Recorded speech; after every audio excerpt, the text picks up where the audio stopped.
Give yours, you have two. My son-in-law smiled when my daughter needed a kidney. I was already on my way to the operating room when the doctor whispered, I know why they want your kidney. Run. Before we continue, please subscribe to the channel and let us know where you are listening in the comments. The front door clicked shut behind me.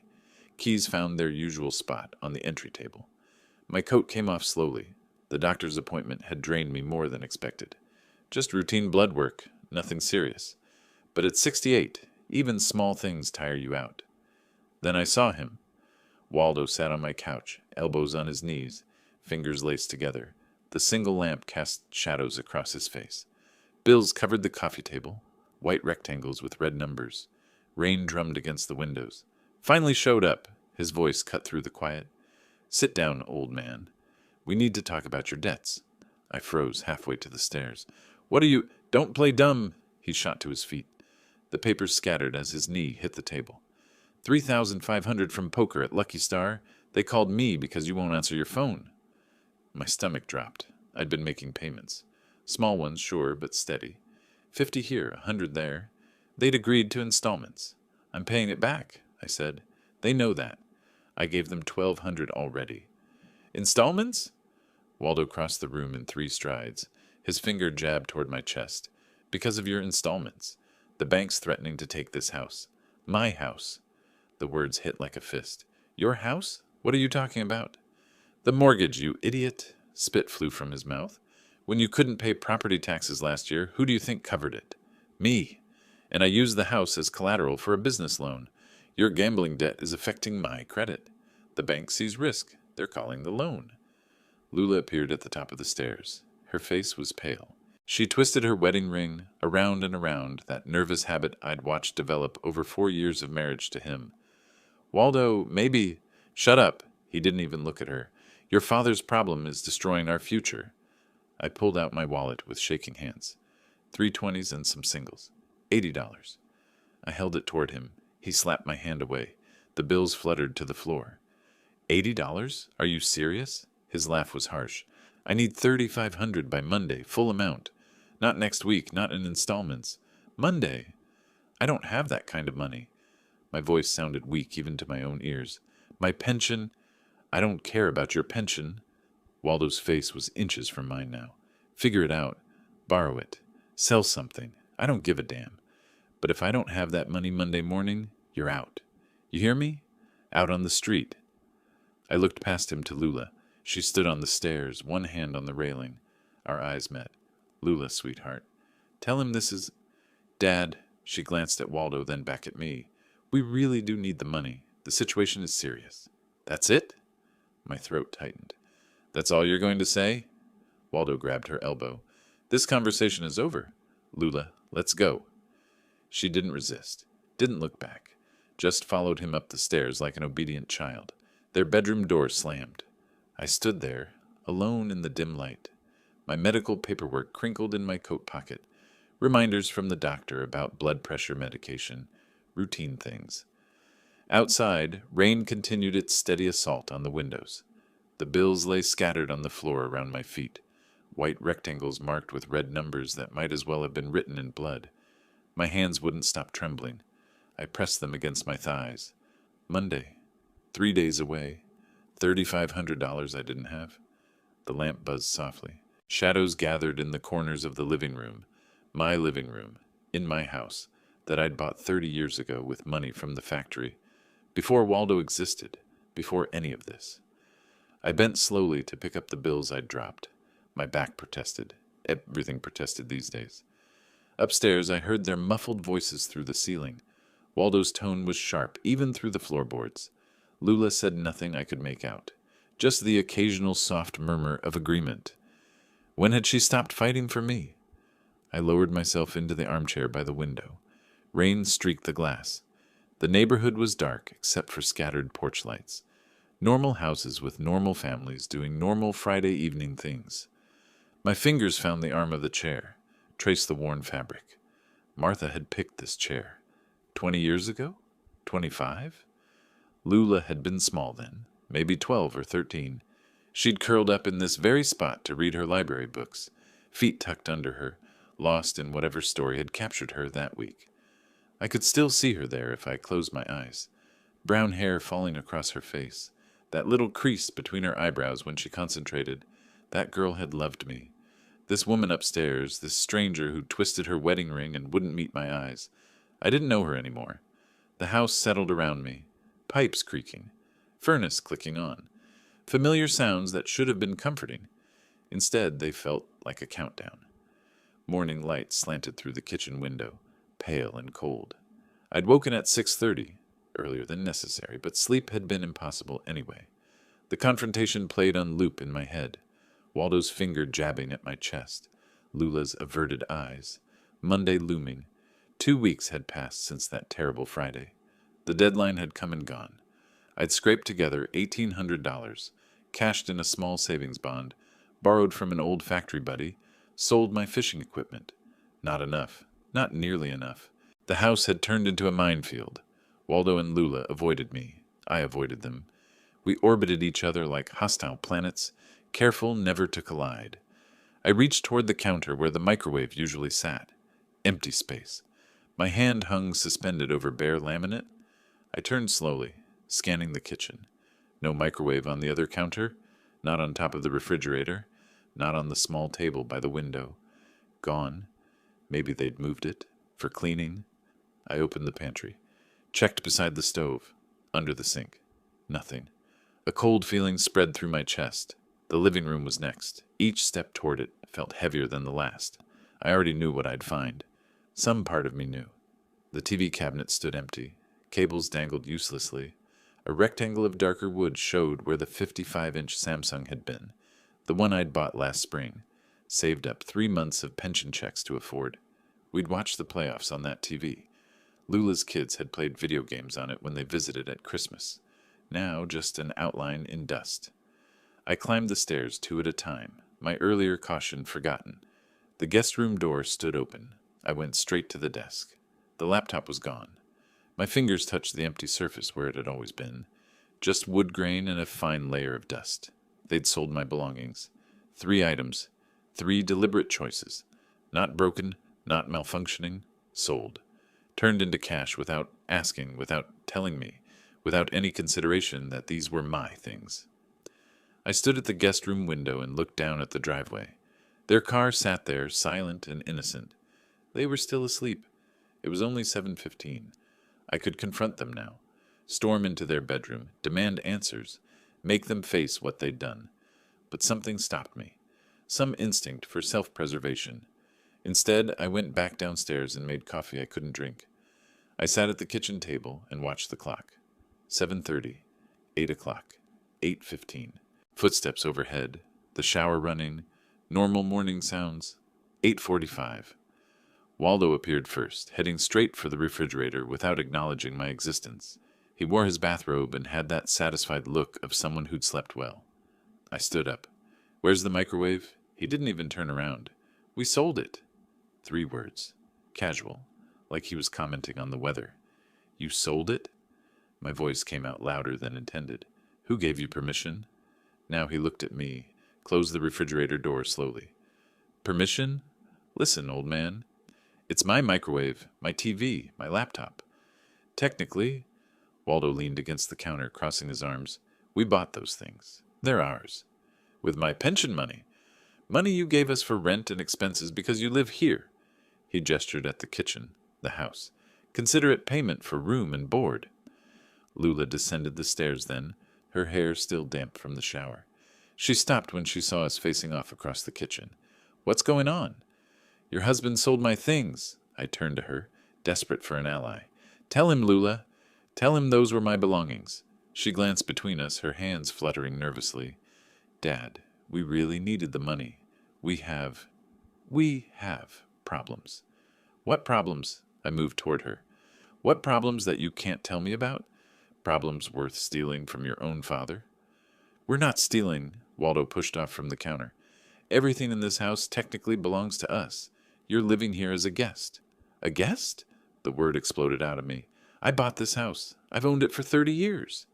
And you would have lost it to the bank if we hadn't helped with your property taxes. Remember?" Waldo's smile was cold. "So really, We saved your house. Think of the TV and laptop as interest on that loan.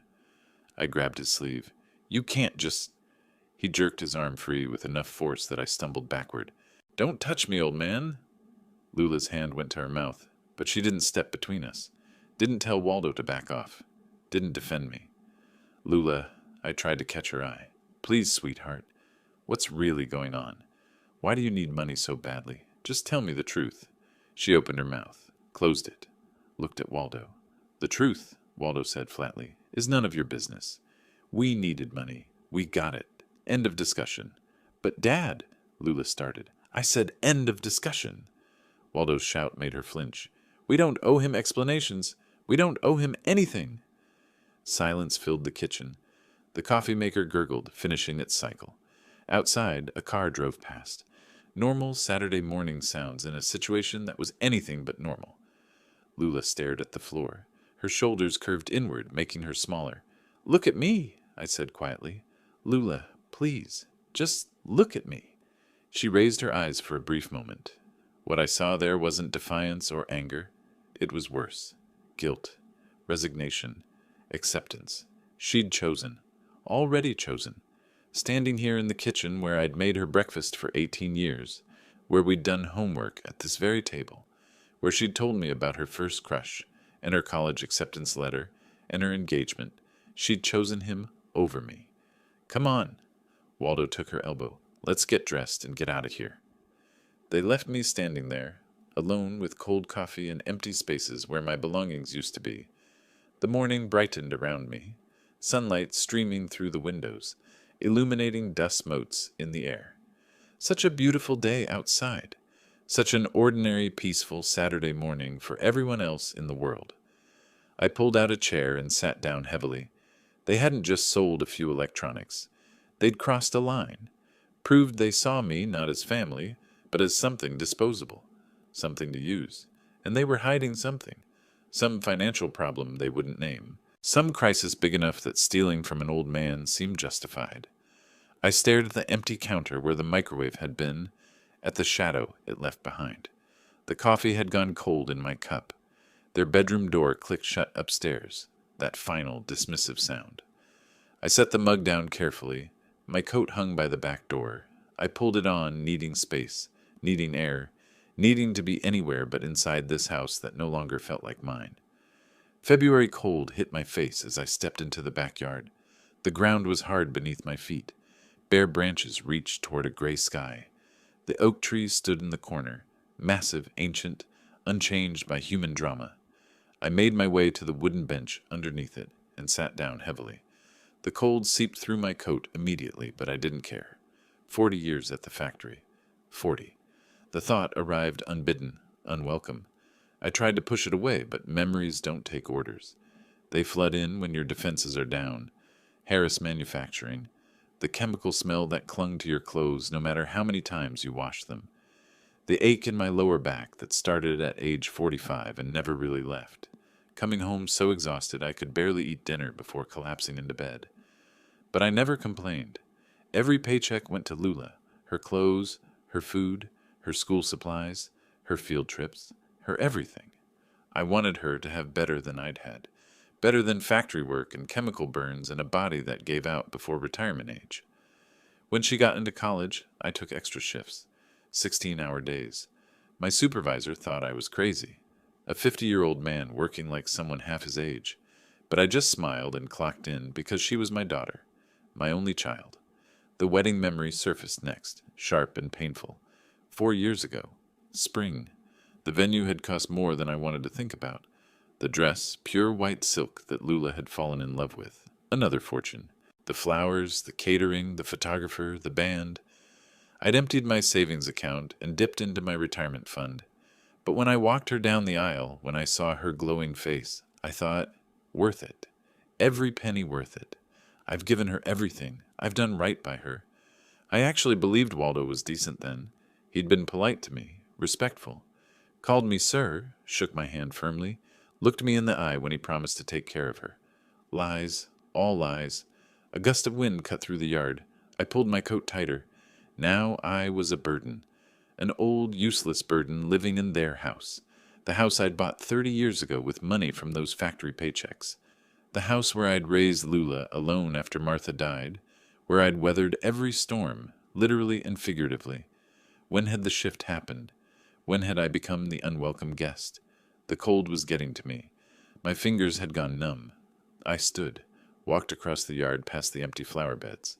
In spring, Martha's perennials would bloom again.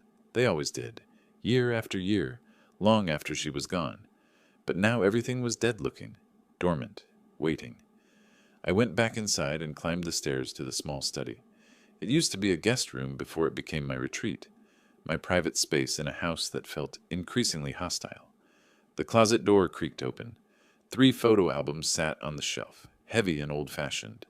I lifted them down and spread them across the desk. The first album, Lula at 7 years old, elementary school picture day. Gap-toothed smile, pigtails tied with red ribbons. She'd been so excited that morning, insisted on wearing her best dress. I turned the pages slowly. Lula at 13, middle school graduation. Standing beside me, her head barely reaching my shoulder. Both of us grinning. High school photos. Lula with friends. Lula at prom. Lula in her cap and gown holding her diploma high. College years. She looked so young in these pictures, so full of hope. Her first apartment, that tiny studio with the leaky faucet. She'd called me to help fix it, and we'd spent the whole afternoon laughing as water sprayed everywhere. Professional Lula, her first real job, dressed in a suit that made her look so grown up. She'd called me crying happy that day she got the offer. Then the shift, the wedding photos, Waldo entering the frame, Lula beside him, beautiful in that silk dress, me giving her away, my hand on her elbow, my smile genuine because I believed I was securing her happiness. More recent photos, Lula with her children, my grandchildren, Jake and Emma. She looked different in these. Older, yes, but also distant. Even smiling at her own kids, there was something missing from her eyes. Some light had dimmed. I laid out 3 photos, side by side. Lula, at 16, hugging me outside the hospital where Martha had just been moved to hospice. Her arms tight around my waist, her face pressed against my chest. Lula, at 28, getting her college degree, delayed because she'd worked full-time to help support herself. Holding the diploma, one arm around my shoulders, both of us proud. Lula, at 38, on her wedding day, standing between me and Waldo. She was turned slightly toward him, just slightly, but enough. The progression was there, visible if you knew to look for it, the gradual turning away, the redirected attention, the shifting loyalty. One photo stopped me cold. Martha's funeral? No, after. About a month after. Lula had come to the house and found me sitting in the dark. Couldn't bring myself to turn on lights. Couldn't see the point. Martha was gone. Everything was gray. In the photo, one Martha's sister had sent me later, Lula sat beside me on the couch, her hand gripping mine. Her face was fierce with determination. "Tatu, ya tut. Ya nikuri ne pidu?" she'd said. "Dad, I'm here. I won't go anywhere." I'd believed her, that Lula had existed, that Lula had meant those words with everything she had. Where had she gone? My fingers traced the photograph, trying to reach back through time to that moment, that daughter, that certainty. The house was silent around me. They'd probably left, gone out to avoid me. That's what weekends had become, elaborate avoidance patterns, all of us circling, never connecting. I wiped my eyes quickly. No time for that. The album stared up at me from the desk, a history in photographs.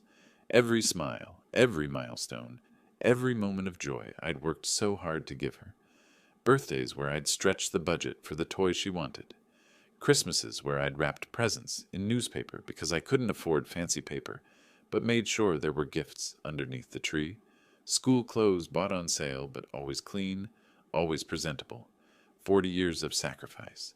40 years of choosing her over everything else. And now, sold electronics, dismissed concerns. A husband who called me old man, and a daughter who wouldn't meet my eyes.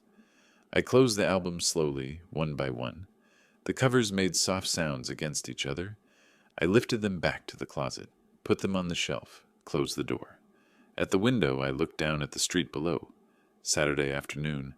A woman walked a dog. 2 kids rode bikes. Normal life proceeding normally for everyone else. Something shifted inside me. Subtle but definite. Not quite anger yet. Not quite resolve. But something close to both. I'd given everything. 40 years of my life, my health, my savings, my future. I'd given it willingly, happily even, because she was my daughter and I loved her. But I deserved better than this. The thought was quiet but firm, undeniable. I deserved better. The street below continued its peaceful Saturday routine. Inside the study, I stood at the window, one hand against the glass, feeling the cold through it, and something beginning to solidify in my chest where pain had been sitting for weeks. The album still lay open before me. Afternoon light had shifted, grown longer, more golden. How long had I been sitting here? An hour? 2? I turned another page. There, that photograph stopped me cold. Outside Springfield Community Hospital. April, maybe May of 2015. Lula's arms wrapped around me, both of us looking hollow-eyed, exhausted. Martha had died 3 weeks before this picture. 3 weeks of funeral arrangements, condolence visits, paperwork that never ended, the bureaucracy of death. That was the darkest period. I remembered it clearly. Too clearly. I hadn't wanted to keep living. 30 years with Martha, gone in 6 months of cancer. The house felt empty. Food tasted like nothing. I'd sit in the dark for hours, couldn't bring myself to turn on lights. Lula saved me then. She came every single day, cooked meals I barely touched, cleaned rooms I'd stopped noticing. Sometimes she just sat beside me on the couch in silence, her hand on mine, letting me exist without demanding conversation or false cheer. "Tatu, ye tut," she'd said one evening. I was here. Ye nikudi ne pidu. I won't go anywhere. I'd believed her, completely, utterly believed her, that Lula had been real. I could see her in this photograph, the fierce determination in her face despite the grief, the protective way she held me. Where had that person gone? I flipped forward several pages, more recent photos now. There, Lula's face when she first brought Waldo home. 5 years ago, almost exactly. She'd called ahead, nervous, excited in that way that told me this man was important. I'd prepared dinner, cleaned the house, wanted to make good impression. Waldo had arrived with wine and flowers. Charming smile, firm handshake, eye contact that seemed sincere. We'd talked for hours that night. He'd asked about my factory work with what appeared to be genuine interest. Mentioned his sales career, medical equipment, he'd said. Talked about starting his own business someday. Dreams and ambitions that sounded reasonable, achievable. Lula had glowed when she looked at him. Radiant in a way I hadn't seen since before Martha's illness. I'd thought, she deserves this. After everything she's done for me, she deserves happiness. I'd given my blessing without hesitation. Should have looked closer. Should have asked harder questions. But I'd wanted her happy so badly that I'd seen what I wanted to see. The wedding photo came next. 4 years ago, spring ceremony under white tent. Lula in lace dress that cost more than I wanted to remember. Waldo in expensive suit, both smiling for camera. Me between them, giving her away, feeling proud and accomplished, and certain I'd secured her future. Father-daughter dance. I could still hear the song if I closed my eyes. She'd cried on my shoulder, whispered, "I love you, Dad," in my ear. That had been the peak, the absolute pinnacle of our relationship. Everything after was descent. I laid several photos in chronological order across the desk, studying the progression. Year after wedding, Lula's expression started changing. Smile didn't quite reach her eyes anymore. Photos with me became less frequent. When they existed, she stood slightly apart, not leaning in like before. Memories surfaced now, pieces clicking together. Thanksgiving invitations declined. "We're going to Waldo's family this year." Sunday dinners that had been weekly traditions suddenly impossible. "Lula works weekends now, sorry." Phone calls growing shorter, more distracted. "Can't talk now, Dad. I'm busy." Birthday visits that used to last hours cut to 30 minutes. "We have to leave early, prior commitment." At the time, I'd made excuses. They're newlyweds, building their life. They're busy. I shouldn't be needy father who demands constant attention. Now I saw the pattern clearly. Waldo's phrases came back to me, things he'd said casually over those years. Your father can take care of himself. Why does he always need your attention? We have our own life to live.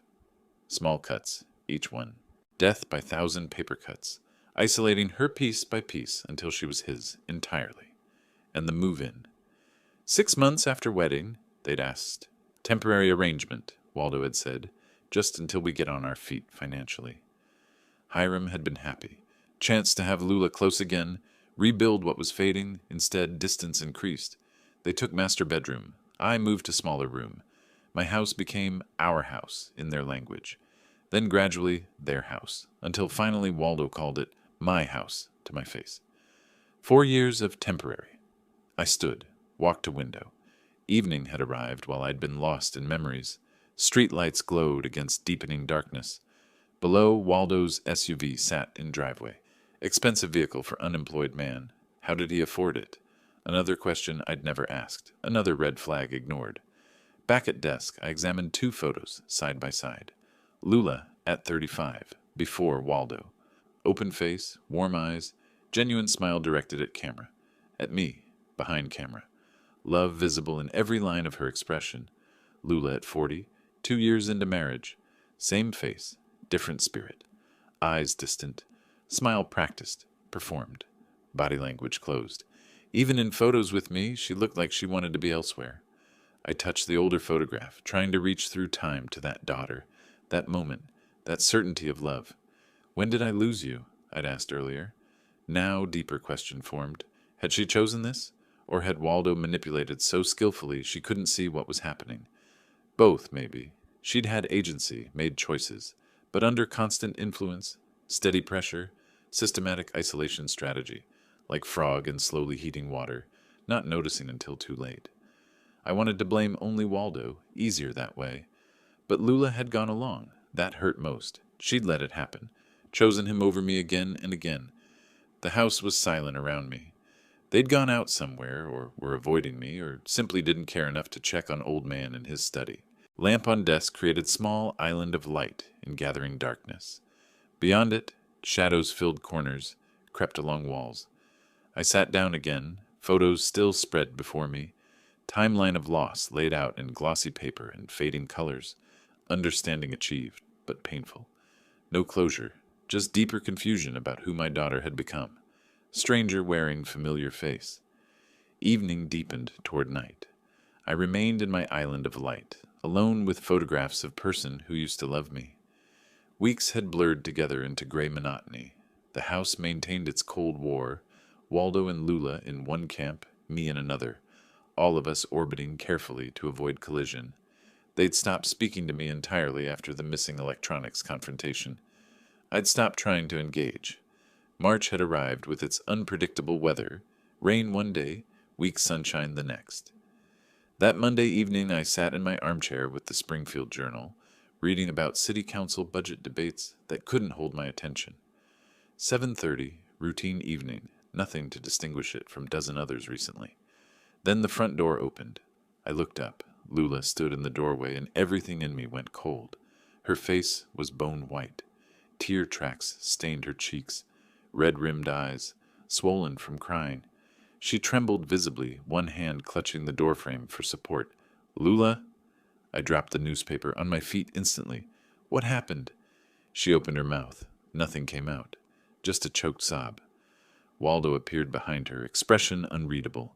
He didn't touch her, didn't offer comfort, just stood there with arms crossed, watching. I moved toward her, heart racing. "Sweetheart, what's wrong? Are you hurt?" Another sob. She shook her head, but couldn't speak. "Just tell him," Waldo said flatly. His tone made me spin around. "Back off. Let her speak when she's ready." Waldo raised both hands in mock surrender, stepped aside, but didn't leave. Remained standing there, observing with strange intensity. I turned back to Lula, took her cold hands in mine. "Whatever it is, we'll handle it. Just tell me." She pulled one hand away to wipe her face, drew shuddering breath. "I was at the doctor today." "Doctor?" The word landed like stone in my stomach. "What doctor? Why?" "I've been having problems," her voice barely above whisper. "With my kidneys. Serious problems." The floor seemed to tilt. "Serious how?" "Terminal." The word came out broken. Terminal kidney failure. I couldn't breathe. Terminal? That word. That terrible word that meant... They said I need... She couldn't finish, dissolved into tears again. Need what? My voice sounded far away, not my own. Lula, need what? Transplant. Waldo supplied the word coldly. She needs kidney transplant. The room spun. I grabbed the back of the couch, legs suddenly unreliable. My daughter, kidney failure, terminal, transplant. Questions tumbled out. When did this start? What tests did they run? How long have you known? Lula shook her head helplessly. Months of symptoms. I thought it was nothing. Finally went in today and Dr. Andrews. He ran blood work and scans and... She broke down completely, shoulders shaking. I crossed the space between us in 2 strides, pulled her into my arms. She collapsed against me, sobbing into my shoulder. I held her, feeling her shake, my own tears starting. We'll fix this, I heard myself saying. Whatever it takes, we'll fix this. Dad, her voice muffled against my coat, listen to me. I pulled back enough to see her face, gripped her shoulders. Take mine. Take my kidney. I'm healthy. I can donate. Dad, you don't have to. Don't have to. Outrage cut through my fear. You're my daughter. I'll give you whatever you need. Waldo made a sound. Laugh? Scoff? I glared at him. Something funny? You? His eyebrows rose. Old man with your health issues? You think you can donate? I'm healthy enough. I turned away from him, focused on Lula. I'll do all the tests tomorrow. Today, if possible. We'll start process immediately. See? Waldo's voice dripped sarcasm. How noble. I spun on him. What is wrong with you? Your wife is dying, and you're... I'm being realistic, he interrupted. Someone has to be. Lula pulled away from me, wiped her face with shaking hands. Waldo, please. What about you? I demanded. Why can't you donate? Wrong blood type. His answer came too quickly, too smoothly. Already checked. I don't match. Something about his tone nagged at me, but I couldn't process it. My daughter was dying. That was all that mattered. Then I will, I said firmly. Lula, which hospital? Which doctor? Springfield Community. She wiped her eyes again. Dr. Andrews. Thaddeus Andrews. He's the transplant specialist. I memorized the names.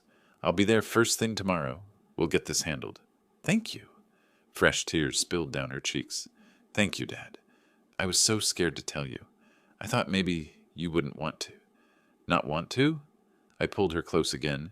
You're my daughter, my only child. I would do anything for you. Anything. Over her shoulder, I saw Waldo's face. Strange expression there. Satisfaction? Calculation? Something cold and wrong for a man whose wife just received death sentence. But Lula was crying in my arms for first time in years, and that mattered more than Waldo's inexplicable behavior.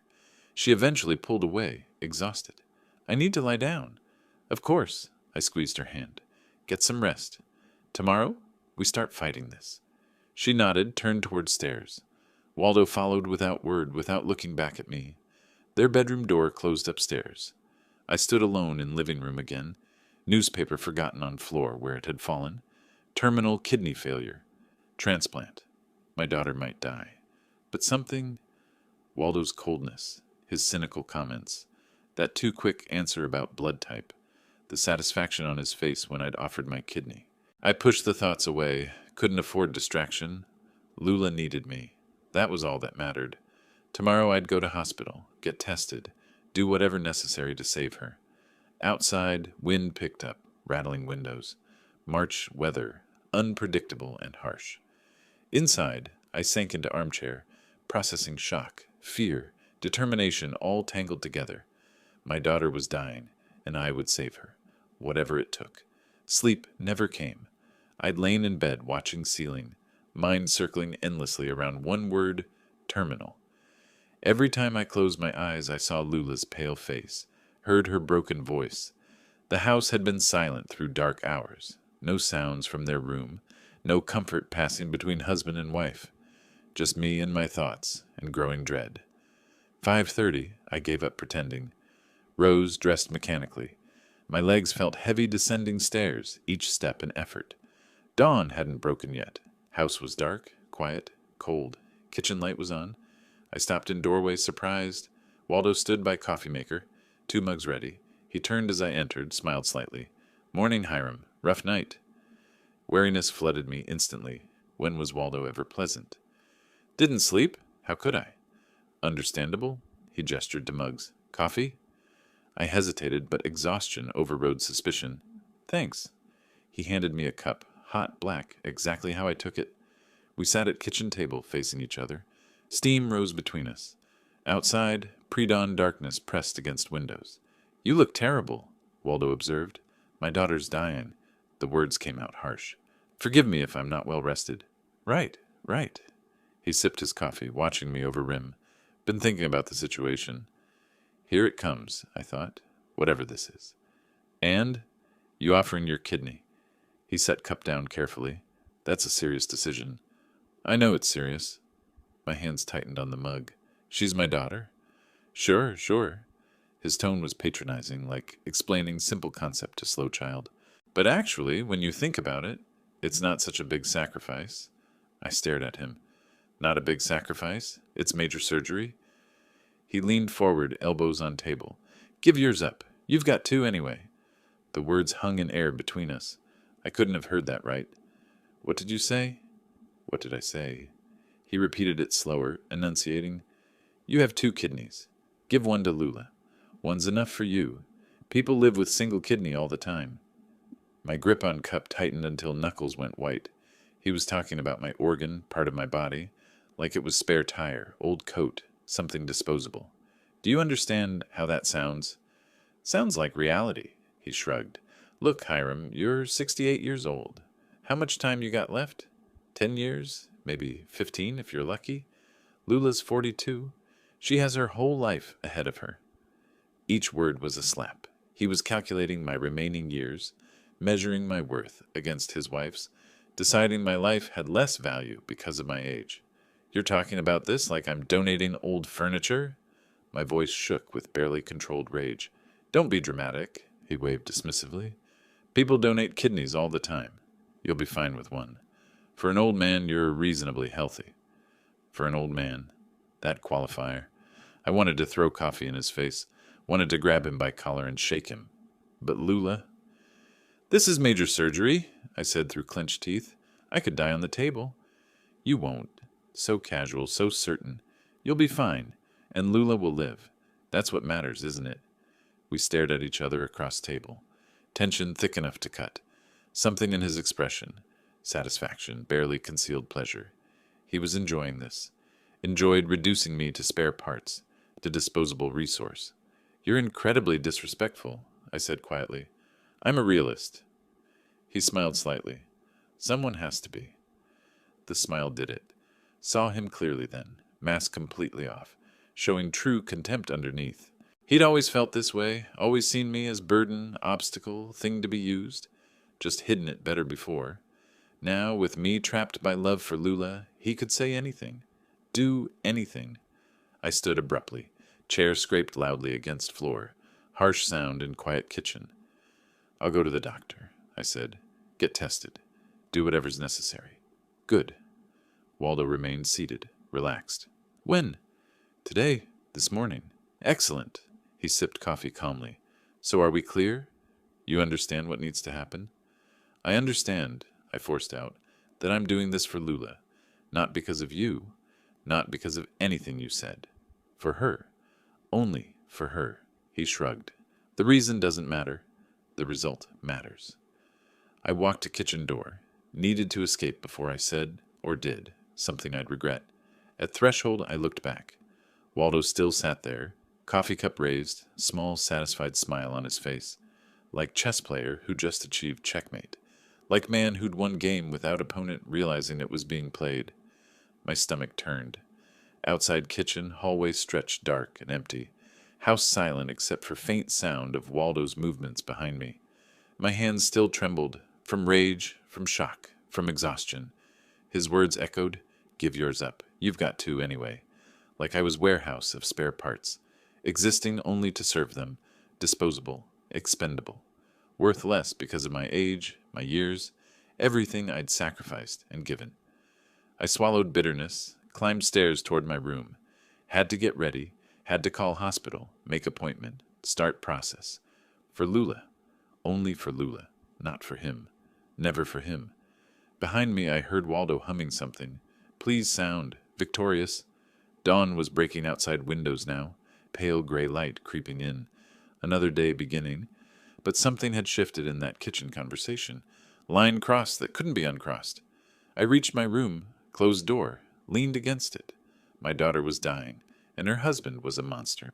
But I'd give her my kidney anyway, because she was my daughter, because I loved her, because despite everything, the betrayal, the distance, the cruelty, she was still mine.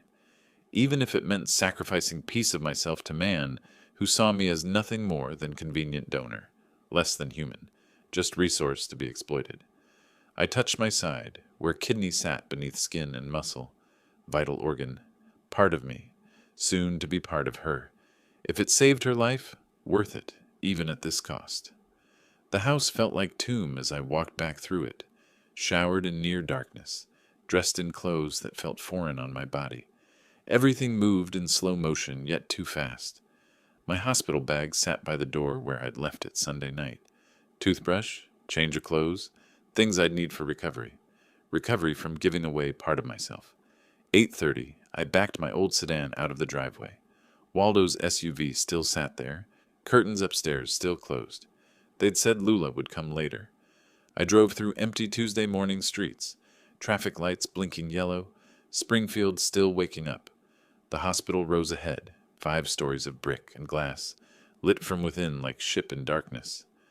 I parked in the visitor lot, grabbed my paperwork from passenger seat. Dr. Andrews' office was in the surgical wing. My appointment, 10:30. Reception area smelled of antiseptic and coffee. Fluorescent lights hummed overhead, too bright after dawn darkness. The desk clerk looked up as I approached, professional smile in place. Name? Hiram Lane, 10:30 with Dr. Andrews. She typed, checked screen. Kidney donation consultation, insurance card? I fumbled in wallet, handed it over. She made copies, passed clipboard with forms. Fill these out. Surgical consultation room 3, down that hall. The waiting area held scattered occupants. Elderly woman clutching purse, young mother with restless toddler, man on crutches staring at muted television, normal people with normal problems. Not preparing to give away organs, I couldn't sit. Paced instead, clipboard in hand, checking boxes mechanically. Medical history, current medications. Next of kin. I wrote Lula's name, then stared at it. Was she next of kin, or something else entirely? Pushed the thought away. Mr. Lane? A nurse stood by double doors. I followed her through corridors, lined with medical equipment, past closed exam rooms, around corners that all looked identical. She stopped at office door, knocked once, opened it. Dr. Andrews will be right with you. The office felt both professional and personal. Diplomas covered one wall, medical school, residency, board certifications. Anatomical posters showed kidneys in detailed cross-section. Desk held organized files. Family photo in silver frame.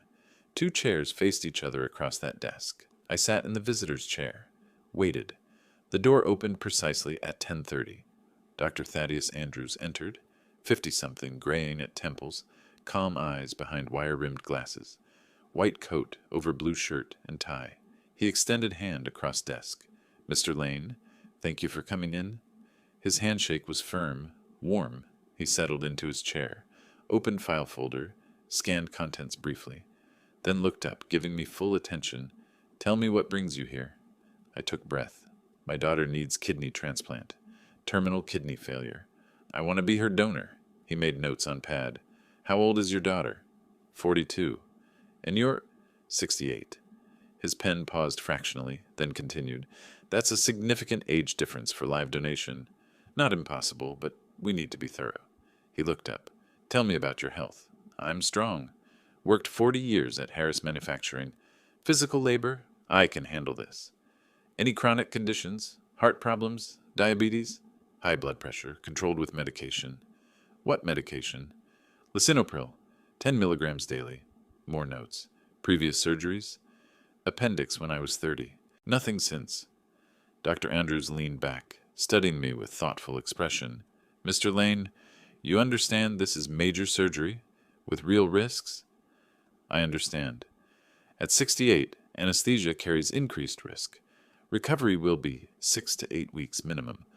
You'll live with one kidney for rest of your life, which means dietary restrictions, regular monitoring, permanent lifestyle changes. He paused. This isn't like donating blood. You can't get it back. She's my daughter. My voice came out rougher than intended. She's dying. Nothing else matters. Something flickered in his eyes. Approval? Concern? He made another note. I appreciate your dedication, but as your physician, I'm obligated to ensure you're a medically suitable candidate. We'll need comprehensive testing. He pulled form from drawer, began writing. Complete blood panel, urinalysis, chest x-ray, abdominal ultrasound, tissue typing for compatibility. Can you come tomorrow morning? Need you fasting? Nothing after midnight tonight? Tomorrow's fine. When can we schedule surgery? One step at a time, Mr. Lane. Tests first, evaluation, then if everything checks out. He paused, calculating. Given the terminal nature of your daughter's condition, we could potentially schedule for next week. Monday, March 17th, if tests clear. 6 days away. That soon? You said terminal. I'm treating it with appropriate urgency. He handed me papers. These are test orders. Lab opens at 7, radiology at 8, ultrasound at 9. Come fasting. No food or drink except water after midnight. I took the papers, gripped them like lifeline. Thank you.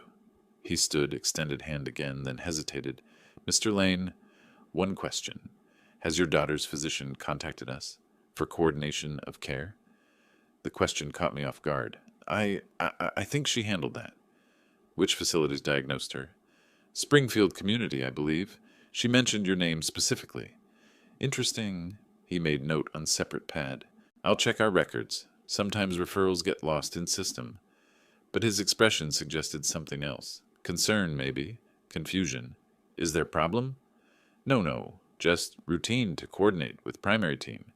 He smiled, but it didn't quite reach his eyes. See you tomorrow, Mr. Lane. Out in corridor again, I clutched test orders, mind spinning. That final question, had something been wrong with his tone? Or was I imagining things because of Waldo's behavior, the weekend's strange tensions? Pushed through exit doors into gray March morning. Wind cut through my jacket. Parking lot stretched before me. Cars glinting in weak sunlight. The hospital loomed behind. All brick and purpose and life-or-death decisions made within its walls. Tomorrow I'd return for tests. Friday would bring results. Monday, less than a week away, I'd be on operating table. Surgeons would cut into me, remove kidney, transplant it into Lula. My daughter would live. I reached my car, fumbled keys with shaking hands, sat in driver's seat, test orders on passenger side. Engine turned over with familiar rumble. In third floor window above, Dr. Andrews stood watching parking lot, watching me. Even from this distance, I could see the tension in his posture, the way he held phone to his ear while staring down, making call, checking something. I pulled out a parking space, headed for exit. Didn't notice him still watching, phone still pressed to ear, expression growing increasingly troubled as he spoke to whoever was on the other end. Wednesday morning arrived cold and gray. I'd barely slept. Stomach empty from fasting, mind racing with everything ahead. 6:30, I drove back to hospital. Third time in 2 days. The lab technician was efficient and silent. 5 vials of blood drawn from my arm, each tube a different color. Purple, green, red, gold, blue. Radiology is on second floor, she said, pressing cotton ball to puncture site. They're expecting you. X-ray room was freezing. Lead apron heavy across my chest as I stood against cold plate. Deep breath. Hold it. Click. You can breathe. 3 different angles. Chest expanding and contracting on command. Ultrasound came last. Warm gel spread across my abdomen. Technician moving wand in slow circles. On screen, my kidneys appeared as dark gray shapes against lighter tissue. She measured, took images, remained professionally quiet. How do they look? I asked. Doctor will review results and call you. Home by noon. Exhausted. The house was empty. Waldo's SUV gone. No note. I made sandwich I barely tasted, fell asleep in armchair, woke disoriented to darkening windows. Thursday brought more tests. Blood work for tissue compatibility. EKG with cold electrodes stuck to my chest. Machine beeping rhythmically. Anesthesiologist interview. Older man with kind eyes who asked about allergies, previous reactions, explained risks I already knew existed. More paperwork, consent forms, liability waivers, medical directives. My signature over and over until it stopped looking like my name. Evening again. Lula and Waldo came home after 7, carrying takeout bags. Didn't offer to share. Disappeared upstairs, their door closing with decisive click. Friday afternoon, my phone rang. Unknown number, hospital exchange. Mr. Lane? Dr. Andrews calling? My heart stopped. Yes? Good news. All tests came back clear. Your kidneys are healthy, functioning well. Tissue typing shows excellent compatibility with your daughter. We're approved to proceed. Relief flooded through me. So surgery can happen? Monday morning, 7 a.m. as discussed. Arrive at 6 for preoperative prep. Nothing to eat or drink after midnight Sunday. Questions? No, thank you. Thank you so much. See you Monday. He paused. Mr. Lane, take care this weekend. Strange thing to say, but I didn't question it. Hung up, sat staring at phone. Monday. 4 days away. This was really happening. Found them in living room. Some reality show playing on television. I'm cleared, I announced. Surgery's Monday morning. Lula stood quickly, crossed room, hugged me, but the embrace felt wooden, mechanical, arms around me without real warmth. She pulled back after 2 seconds. Oh, Dad, thank you so much. Yeah, Waldo said from couch, not standing. That's good. Really noble of you, Hiram. That word again. Noble. Said with faint mockery, like private joke I wasn't part of. I looked at him, trying to read expression, but his face revealed nothing beyond vague satisfaction. It's happening, Lula repeated, hands twisting together. It's really happening. She sounded strange. Not relieved, anxious, nervous. I couldn't place the emotion. You should rest, Waldo said to her. Big week ahead, for both of you. She nodded, went upstairs without another word. Waldo followed moments later. Left me alone with television and growing unease I couldn't name. Saturday morning, I woke to voices drifting from kitchen, low, urgent tones. I came downstairs quietly, paused outside doorway. Just need to get through 3 more days, Waldo was saying. Lula's response too soft to hear. Stop worrying. It's fine. Everything's arranged. But what if it won't? Trust me. I stepped into kitchen. They spun around like caught children. Lula's face went pale. Dad, we didn't hear you. What were you talking about? Nothing, just... She glanced at Waldo. Shopping. Things you'll need after surgery. Recovery supplies. That's all? Yeah. Waldo poured coffee with steady hand. Bandages, painkillers, that kind of thing. Don't worry about it. But something in their posture, the guilty flicker in Lula's eyes, the too quick explanation. Wrong. All wrong. I poured own coffee, sat at table. They exchanged glance, left room together, heard their footsteps on stairs, bedroom door closing. The day crawled past. I tried reading, couldn't focus. Tried television, couldn't follow plots. Wandered from room to room in house that felt increasingly foreign. Every time I encountered them, conversation stopped. Doors closed, whispers cut short. Afternoon, Lula's phone rang. She answered, saw me nearby, immediately walked to other room. I heard muffled voice through wall, but couldn't make out words. When she emerged, she wouldn't meet my eyes. Waldo watched me throughout the day with expression I couldn't decipher. Not concern, something closer to anticipation, like waiting for package to arrive, checking tracking obsessively. Sunday arrived heavy with dread. Tomorrow morning I'd go under anesthesia. Surgeons would cut me open, remove part of me. Permanent change, irreversible. I packed small bag, change of clothes, toiletries, phone charger, checked twice, 3 times, couldn't remember what I'd already packed. Lula appeared in doorway. Dad, you don't have to do this. I turned. What? I mean, maybe there's another way. Maybe we could... There is no other way. You need kidney. I'm giving you mine. Surgery's tomorrow. She bit her lip hard enough to leave white mark. Right. Tomorrow. Walked away before I could respond. Evening felt like vigil. I couldn't eat dinner, stomach twisted too tight. Sat in living room while they stayed upstairs. Clock ticked toward midnight, toward fasting deadline, toward point of no return. Found Lula in hallway around 9. Can we talk? I'm really tired, Dad.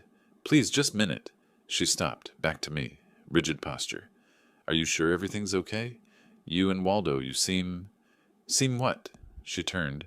Tears shone in her eyes. Different. I need transplant? Of course I'm different. That's not what I meant. Then what? You think I'm not grateful?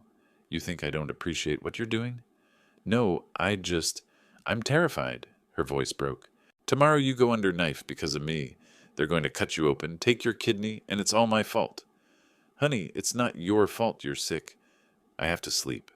She practically ran to bedroom. Door slammed. I stood in empty hallway, her words echoing. Something about them felt off, but exhaustion made thinking difficult. Upstairs in my room. Tried to sleep. Couldn't. Lay staring at ceiling, mind circling.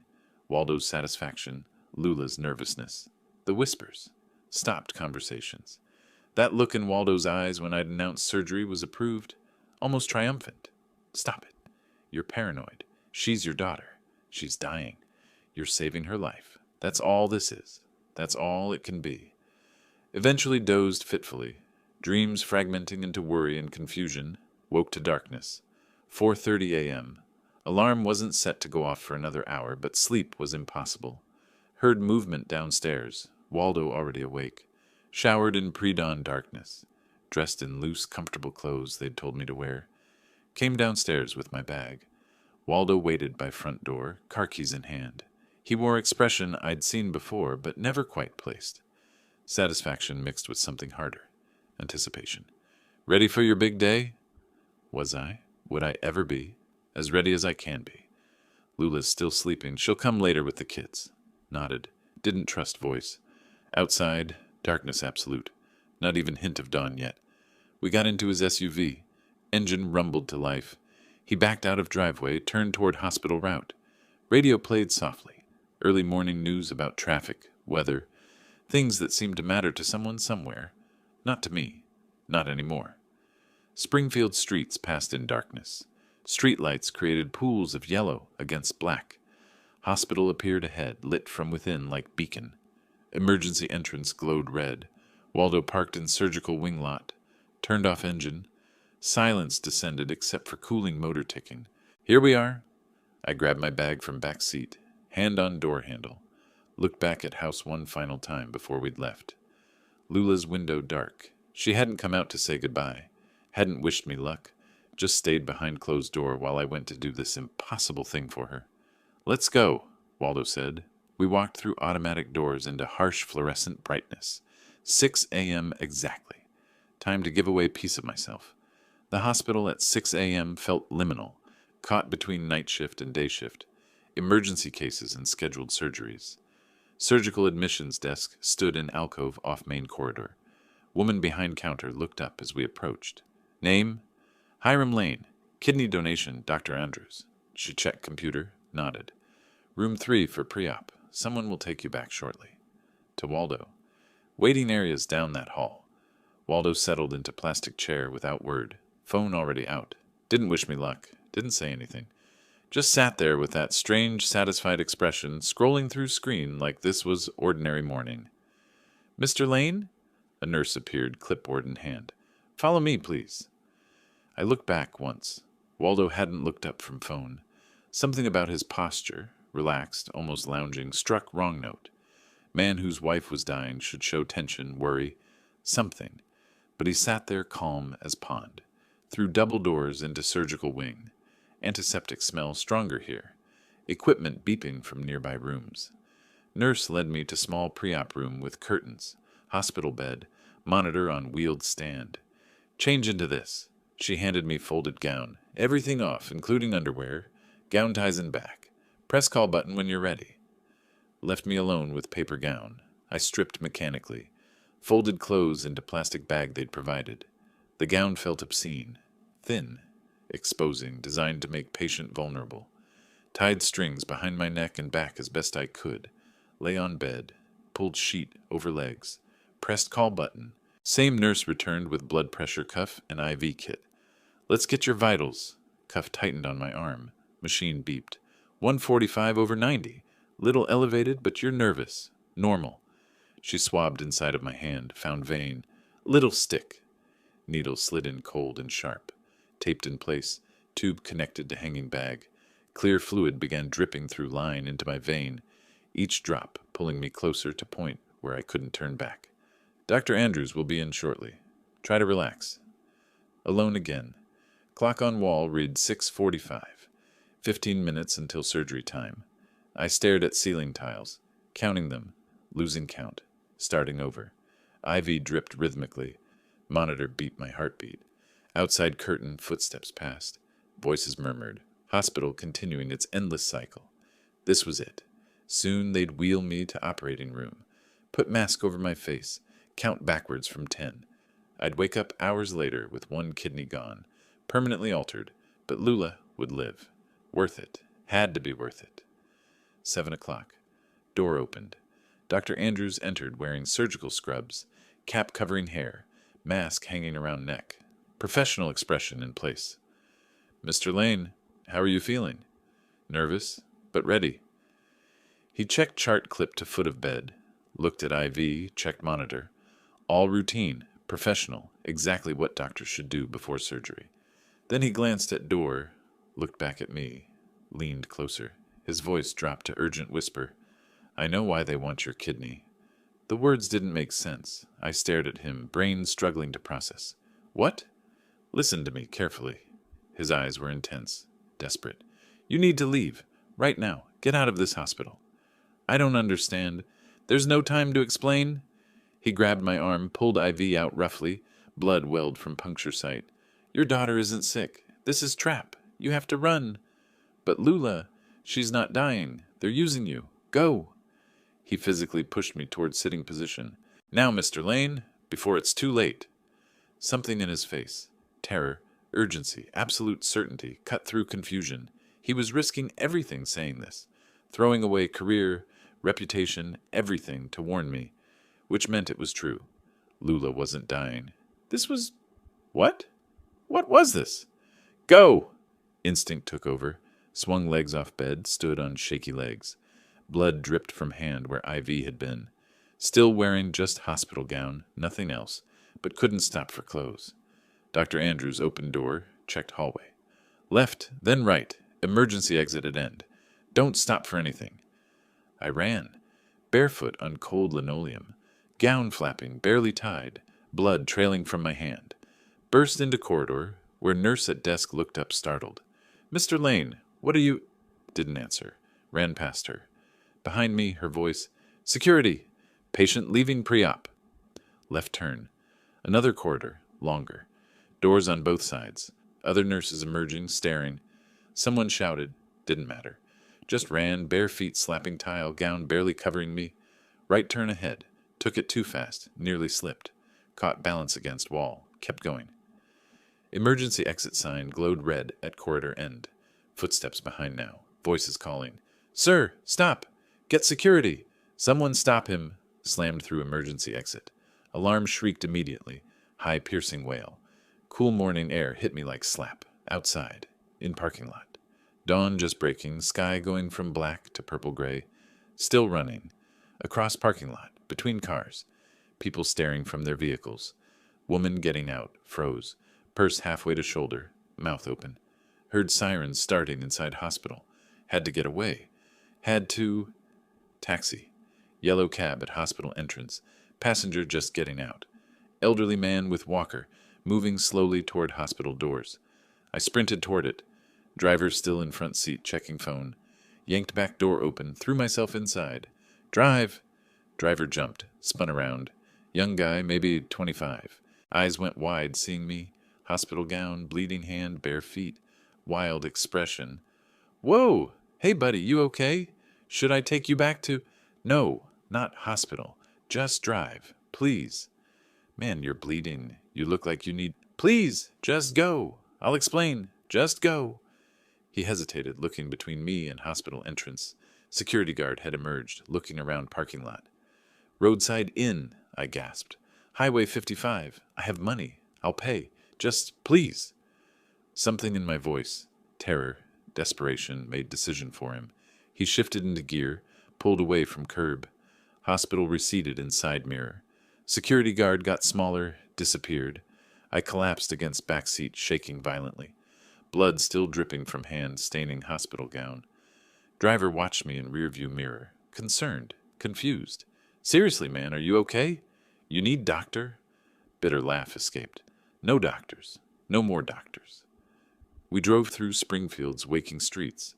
Businesses opening, people heading to work. Normal Tuesday morning for everyone except me. Me in my hospital gown, bleeding, barefoot, fleeing from surgery that would have... What? What would it have done? Dr. Andrews' words echoed. Your daughter isn't sick. This is trap. But trap for what? Why? What did they want? No. Knew what they wanted. My kidney. They wanted my kidney. But not for Lula. For something else. We're here. Roadside inn appeared. Cheap motel, neon sign, parking lot half full. Taxi pulled in, stopped. That's $18. Wallet in my clothes. At hospital. My wallet's back there. I can't. Driver sighed heavily, looked at me in mirror. Saw old man, terrified, bleeding, in hospital gown. Made decision. Forget it. Just go. Get help or something. Thank you. Voice came out choked. Thank you so much. Got out. Taxi pulled away. Stood in motel parking lot as sunrise painted sky pink and gold. Cars passing on highway. Drivers staring at man in hospital gown standing there bleeding. Office. Had to get room. Stumbled toward it. Pushed through door. Bell chimed. Clerk looked up from computer. Young woman, maybe 30. Face went through series of expressions. Surprise, concern, alarm. I need room. Ridiculous request given appearance. I don't have wallet. I can't pay right now. But please, I'm running from bad people. She stared at me. At hospital gown, at bare feet, at blood dripping on linoleum. Your family? She asked quietly. Nodded. Couldn't explain more. Long pause. She reached under desk, pulled out key with plastic tag. Room 7. Don't tell anyone I helped you. Took key with shaking hand. Thank you. Room 7 was at end of building. Cheap door, peeling paint. Key turned stiffly in lock. Inside. Bed, dresser, bathroom. Television, bolted to wall. Cheap but safe. Hidden. I locked door. Slid down it to floor. Started shaking so hard my teeth chattered. What had just happened? Dr. Andrews saved me. Risked his career, maybe his life, to warn me at last possible second. Which meant he'd discovered something. Knew something. Something so terrible he couldn't let surgery happen. Lula wasn't sick. The words kept circling. Not sick. Not dying. Not terminally ill. Then why? Why the tears, the desperation, the urgent need for transplant? Why did they want my kidney? Sat on motel floor in stolen hospital gown, bleeding hand pressed against chest, watching sunrise through dusty window, and realized I knew nothing about my own daughter anymore. Nothing at all. I spent a sleepless night at the motel, staring at the ceiling and replaying the escape. At dawn, a text arrived from an unknown number. Meg's Diner, 11 a.m. Come alone. Andrews. The clerk lent me clean clothes. At the diner, Dr. Andrews waited in a back booth, eyes tired, voice low. Sunday night, I heard them in the hospital corridor, he said. Your daughter and her husband. They didn't see me. At first, I didn't understand. Then I realized they're planning to sell your kidney on the black market. Chicago buyer. $75,000. I shook my head automatically. Lula's sick. She isn't, he said, gentler now. I checked. No diagnosis. No record of renal failure. Nothing in our system. They use my name to make it sound legitimate. He set a small recorder on the table and pressed play. Waldo's voice came through cool and confident. Tomorrow morning, old man doesn't suspect a thing. Doc removes the kidney. Our contact drives it to Chicago. Money by evening. Lula's voice followed, small and wavering. 75,000. Waldo again. Enough to clear the debts and finally get rid of the burden. A pause. Lula, barely audible. He's not a burden. He's my father. Waldo, hard. After surgery, he'll be weak. We tell him he needs care. Nursing home. Problem solved. Another long pause. Lula. Okay. The diner noise kept on, forks scraping plates, a truck downshifting, while my world imploded. I could have just canceled, Andrews said, sliding a USB across the table. But you deserve the truth. Protect yourself. They're dangerous. I pocketed the drive. You saved my life, I said. He shook his head. You saved it when you ran. Outside, in the unforgiving daylight of March, I called Martin, an old factory friend turned lawyer. I need help, I told him. Urgent. Martin listened in stunned silence, then shifted to lawyer mode. The recording may not be admissible criminally, he said, but practically it's leverage. Is the house only in your name? Yes. Then give them written notice to vacate. 24 hours. If they refuse, call the police for trespassing. I'll email the document now. By mid-afternoon, I had the notice in hand, printed at the motel office, and a steadiness I hadn't felt in months. Near dusk, I took a cab home. My key still worked. They were on the couch when I walked in. Lula rushed up, pale and breathless. Dad, you're alive. We were so worried. Stop, I said. One word, flat as stone. They sat when I told them to sit. I know about Chicago, I said. The 75,000, the nursing home. Color drained from Lula's face. Waldo tried to bluff. Who told you? That doctor. He saved me from you, I said. From my own daughter and her husband. It's not like, Lula began. Don't lie to me anymore. I set the eviction notice on the coffee table. You have until noon tomorrow to leave. This is my house. Always was. Waldo stood, shoulders squared. You wouldn't. I have your conversation on tape, I said. You called me a burden. You agreed to sell me for parts. Try me. Lula broke into sobs. I'm your daughter. My daughter died at the hospital, I said softly. She died when she said, okay. Silence filled the room, only the ticking clock and the low hum of the fridge. Noon, I repeated and went upstairs. Behind my door, I finally exhaled. It wasn't triumph, it was a hard, quiet reclaiming. For the first time in weeks, I slept. Morning brought the sounds of packing. Drawers yanked open, tape ripping, boxes thudding. I went down to find the living room in disarray and the kids on the couch, wide-eyed. Grandpa, are you coming with us? Emma asked. No, sweetheart, I said, hugging them tight. You'll visit. I didn't know if it was true, but they needed something to hold. Lula appeared in the doorway, eyes swollen. Waldo hauled boxes to the SUV, glowering. By 11:30, the car was stuffed. Dad, Lula said, stopping short of me. Please, can we talk? Time to go, I said. I know what I did is unforgivable. I was scared. Waldo's debts. You chose, I said. Now live with it. Maybe someday you'll forgive me? Maybe. Not today. She tried to touch my arm. I stepped back. From the car, Waldo barked, Lula, let's go. She looked at me one last time. Goodbye, Dad. Goodbye. They pulled away without looking back. When the taillights disappeared, I closed my own front door and leaned against it. The silence wasn't empty anymore. It was spacious. I walked the rooms. What they'd taken was clutter. What remained was mine. The chair Martha picked, the kitchen table worn by years of breakfasts, the oak outside waiting for spring. I phoned Dr. Andrews. They're gone, I said. How do you feel? He asked. Free, I said, surprised to hear the truth out loud. For the first time in years. You made the right choice, he said. I brewed coffee the way I like it and watched the backyard while the wind shook the bare branches. Loss pressed against my ribs. Lula's broken promise, the grandchildren I might not see. But beneath the grief was something sturdier. Dignity, self-respect, a future that belonged to me again. I sat in my chair and let the quiet settle. Not joyful yet, but steady. I'd chosen myself, and that choice, however late, had set me free. If you like this story, please like this video, subscribe to the channel, and share your impressions of this story in the comments.